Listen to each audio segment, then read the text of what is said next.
Okay, hey everybody, welcome back to Microsoft Flight Simulator. I'm Matt. We're going to do another quick video today of a new setup that I have going on. So those of you who have seen my channel in the past, you've seen we typically fly the Cessna 172. We're typically flying the steam gauges, and we've set up our 5-panel cockpit here for that. So I wanted to try something different today.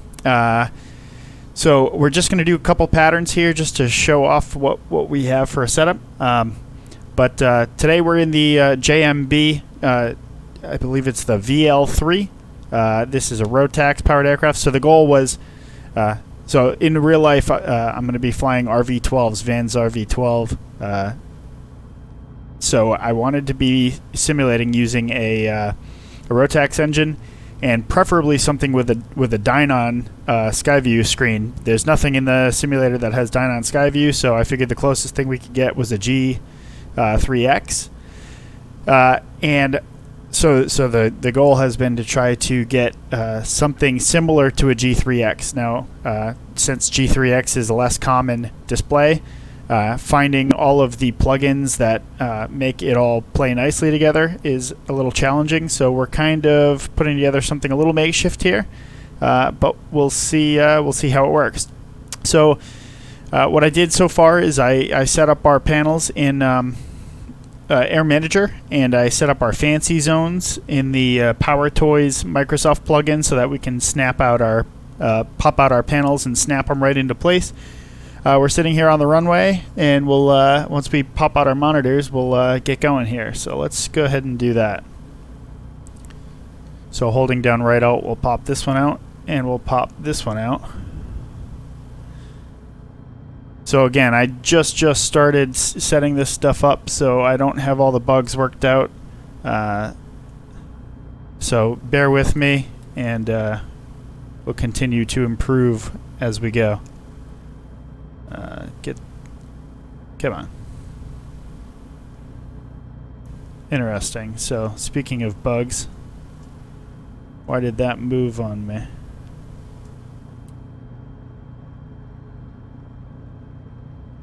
Let's see.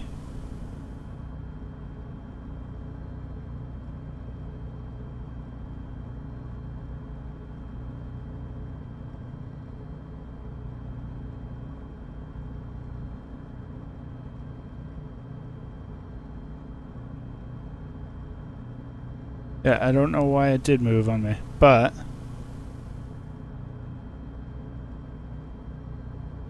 since it's already sized properly, I think we can just place it, and we'll figure that out later with the fancy zones. Put them there, and now we can make this always. I'm going to let my OCD get the best of me here. Put it there. Now we can go always on top. Okay. So here we go. Now in terms of what works, so we have our heading bug here with our Knobster. We can turn the heading bug, and we see that the heading bug works. Make sure that you guys are looking at what I'm looking at.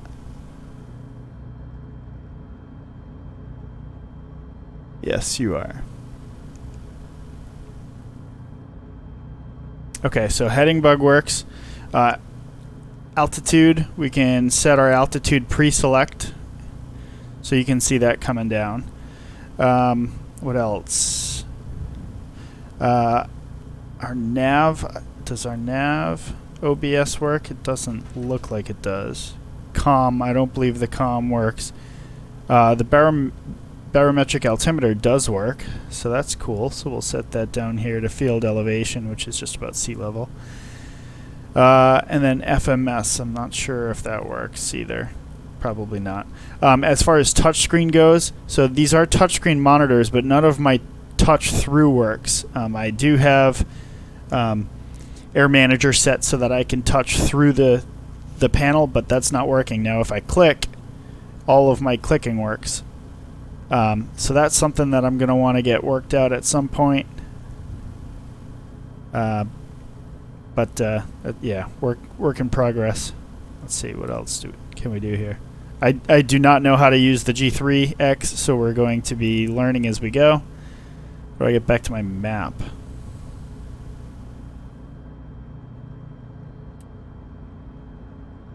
Menu. Yeah, there it is. Yeah, so stuff. We can zoom in, we can zoom out. That works. On this one, I don't believe any of our touch through works on this one. I'm not exactly sure why. So we're gonna have to figure that out. Do I have anything that controls anything over here? Doesn't look like it. So, anyways, yeah. So we have limited functionality. Mainly what I care about is that I can see the two screens. I want to be able to see the engine instruments here. I want to be able to see the map, and I want to be able to see our primary flight display. So I'm calling this pretty good for the first night that I started setting this up. So let's go to our typical view here. We can release the parking brake. Let's see what we got for flaps. We got one notch of flaps in there. I'm going to call that good. Actually, I'm going to set the parking brake. Let's go to full RPM, and we'll do a short field takeoff. So verified power, releasing the parking brake, and we're going full power.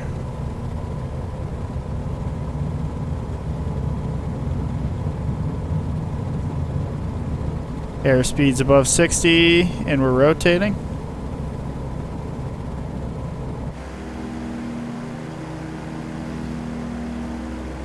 Now we can go gear up.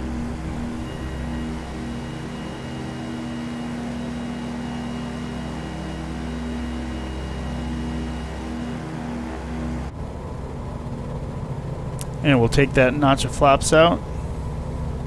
We'll trim the thing for cruise flight, and we'll bring the power back to 5,500 continuous for the Rotax, because Rotax, the RPM can only stay up at 5,800 for a 5-minute maximum.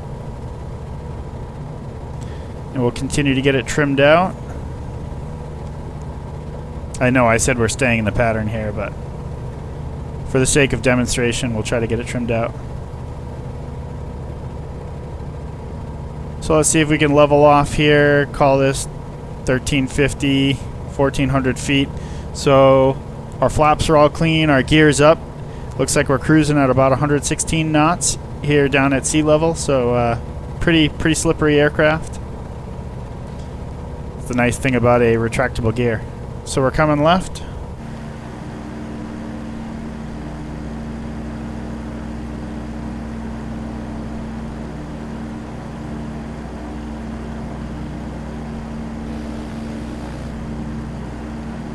Got the airport in sight. It should be coming into view for you guys now. You have it off the left of the aircraft. We'll hop back inside the cockpit. Oh, maybe that wasn't the airport. Maybe that was the highway. Yeah, that was the highway I was looking at. But we do have a GPS on our Dynon, so we can use that, follow the old magenta lines, and get back to the airport. Alright, airport in sight. We're at 1,600 feet. Pattern altitude is 1,500. Okay, why is the aircraft not rolling out? Alright, so we got to come down to pattern altitude, looking for 1,000 feet.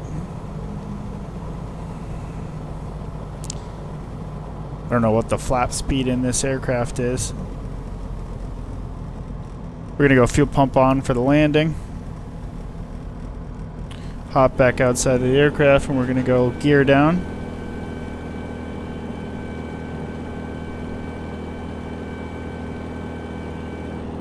Back inside. Alright, we're leveling off here at 1,100. I don't recall exactly what pattern altitude at this airport is. See, it might be 1,100.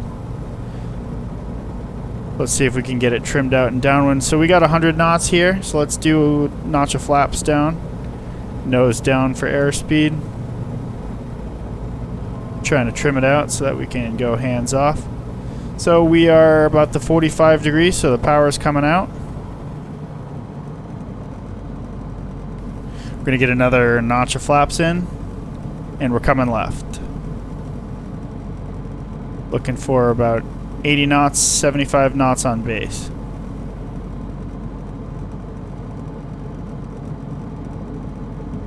Looking good. We want about 700 feet on base. Looking good there as well. So I think we're just going to keep the turn in. Yep, we're coming along. We're going to keep the turn in. 770 knots. We're looking pretty good. Turn and final here. I know I'm neglecting my radio calls. We're going to do another notch of flaps. Continue to slow things down here. Looks like we got it trimmed out for about 70 knots. That looks good. We might need a touch of power to stop that sink.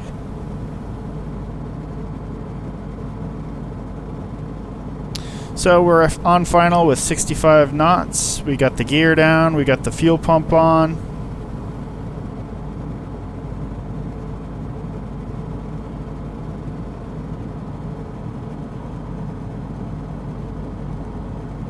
We got one obstacle right on, right when we're coming in here. That's not there in the real world. We'll say that tree's clear even though we just clipped it with our wing there. Alright, so we're going to start the flare. I'm still getting used to this HOTAS stick. I've been flying with the yoke, so this getting back to the stick, it's pretty sensitive. I might need to work out the sensitivity there, but yeah, so that's what we got. Let's see, do we have enough power? Yeah, we probably don't have enough power to clear the trees. I think we would have had to make that call already. Alright, so we're going to go one notch of flaps again. I know we wouldn't do this in the real world, but we're going to look at the power lines straight in front of us. I think that's our power lines plug-in that we added. That's kind of nice. Alright, so park and brake, because I haven't set actual differential toe brakes. Alright, so that was a really fast turn. So we wouldn't do this in the real world, but we're going to face the opposite way. We're going to hold the brakes, and so let's see, fuel pump's on. Flaps are set. Trim is set for takeoff. Let's come back on the trim just a little bit.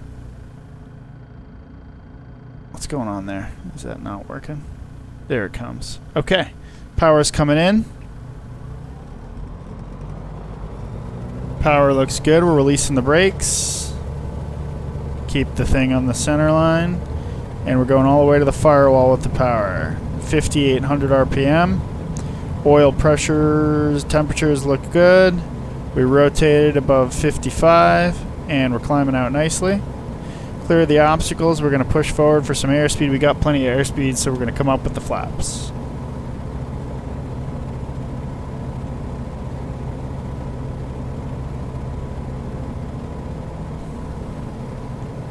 Wow, this thing speeds up quickly.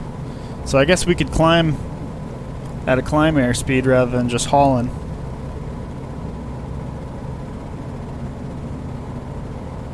We're going to leave our landing gear down, seeing as we're just staying in the pattern this time.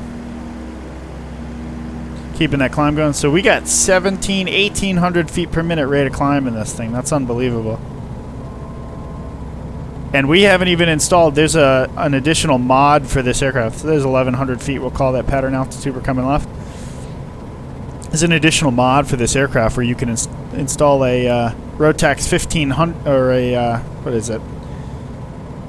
The Rotax, I believe it's the 145 or the 135. I don't recall what it... Oh, the Rotax 915, that's what it is, and it's 145 horsepower. I can't even imagine how this airplane would fly with that engine in the flight simulator. Because with the 912 here at 100 horsepower, that's 45% less than the 915. It seems like we're cooking right along. Okay, so we're getting a little high here, so we're going to start coming back down. We're at 1,500. We're already 500 feet above pattern altitude. We don't want to be that high. So power's coming back. We can hear that fuel pump. That's a fun thing to hear in this aircraft, just like the RV-12 if I turn the fuel pump off, I'm gonna go back with the engine so that it's real quiet. Now I'll take the fuel pump off. You can hear it gets quiet. Fuel pump on. Sounds exactly like the fuel pump in real life. All right, so I'm calling this pattern altitude. Power is coming back in. Take a peek out the left door. Kind of losing where the airport is there. Take a peek. Alright, so we're calling this a beam. Power's coming out. We're going to do a notch of flaps. Start slowing it back. Trim it out so that the nose stays down. Look out the left. Looking good. Start coming left. A second notch of flaps and continue to trim that nose down. Looking for 80 knots and 800 feet. Yeah, I believe field elevation here is about 100 feet, so 800 feet on base will work. Keeping that turn in. We're looking good. I guess if this was the real world, we'd do the belly check where we look this way, nobody's on final, looking straight ahead, nobody's making right patterns. Do one more notch of flaps. We're probably high here, so power's coming out. Would imagine with 3 notches of flaps, even though this is a slippery plane, I'd imagine it's going to come down pretty good. If we need to, we can slip it down, but already we're pretty slow. Yeah, we're sinking now. So you can create drag when you need to in this plane. It's useful. Keeping the nose down, power is coming out. We got the airport made, so we're at idle. See if we can get it aligned with the center line. Float down the runway. Trying to do the landing with my left hand like I would in the real world, with the stick as sensitive as it is, and my right hand on the throttle. Yeah, we had a little bit of side loading, but we made it. We look all right. Okay, so we're going to follow these taxi lines off the runway. And we'll go park and shut the thing down. Don't have a checklist yet for this aircraft or the... Whoa. Oh, taking out taxi signs. Boom, there goes our wing.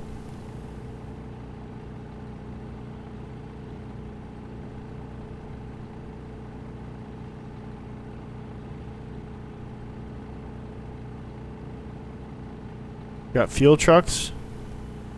Do we see a fuel truck?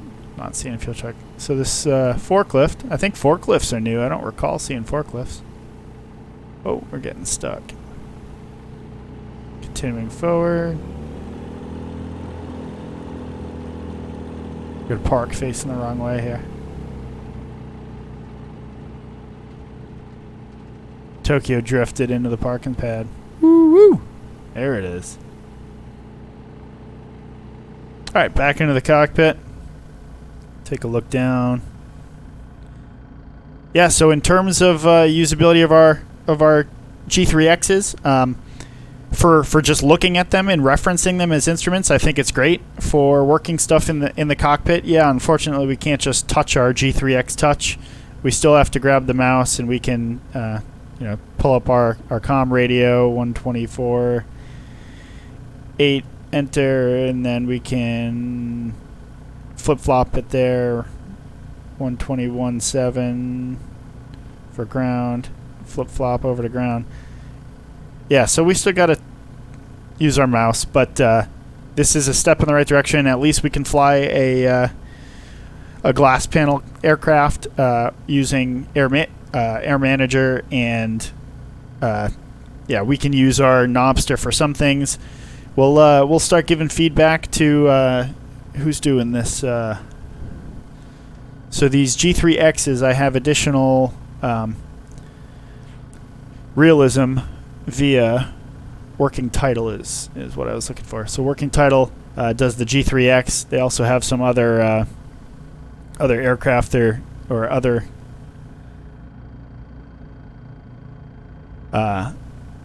instruments that they're doing. Let's see. We can go to their intro page. Maybe not. Packages.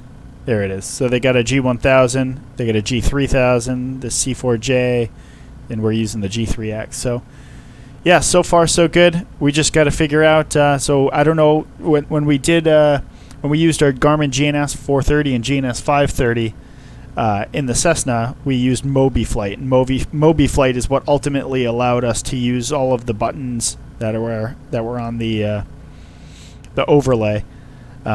So I don't know if it's going to be MobiFlight or something similar to. We'll have to figure that out. But in the meantime, this will work. This is flyable, and yeah, we'll work on continuing the realism as we go. Hopefully, we get a Vans RV in the in-flight simulator pretty soon. I saw some sneak peeks that there's a Vans RV 14 coming our way. So being a Vans RV 12 flyer in the real world, I'm going to be looking forward to picking up that Vans RV 14 and putting some content out there and using the flight simulator to train in it. So hope this video was helpful for you guys. I appreciate you coming along for a few patterns here with our G3X touches in the JMB VL-3. So till next time, see ya. Now I got to figure out how to get out of here. And see ya.